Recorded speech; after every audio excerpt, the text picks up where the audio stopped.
Ratusan pengendara roda 2 menghindari sweeping pajak di Jalan Wolter Monginsidi, Passo. Ratusan pengendara roda 2 menghindari pemeriksaan pajak kendaraan di Jalan Wolter Monginsidi, Desa Passo, Kecamatan Baguala, Kota Ambon. Sebelumnya, petugas sistem administrasi manunggal satu atap atau samsat bersama aparat kepolisian melakukan pemeriksaan surat kendaraan. Pantauan tribunambon.com, Kamis 9 Juli 2026, 30 menit telah berlalu, namun jumlah kendaraan yang berhenti justru meningkat. Sebagian dari mereka bahkan memilih putar balik dan menempuh jalur yang lain untuk menghindari pemeriksaan. Terlihat juga ada pengendara yang tidak menggunakan helm sehingga mereka berhenti.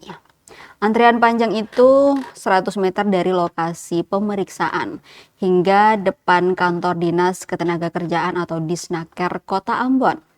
Kebanyakan dari mereka merupakan pengguna roda 2. Salah seorang warga, Firman, mengatakan alasan ia berhenti karena lokasi tempat tinggalnya yang cukup dekat. Situasi itu yang membuatnya harus menunggu hingga pemeriksaan selesai. Sementara itu saat ditanya terkait alasannya menghindar, ia mengaku belum membayar pajak kendaraan. Meski begitu, ia menyebutkan akan melakukan pembayaran pajak, namun berharap adanya pemutihan dari pemerintah. Pemeriksaan surat kendaraan dan pajak selesai pada pukul 11:40.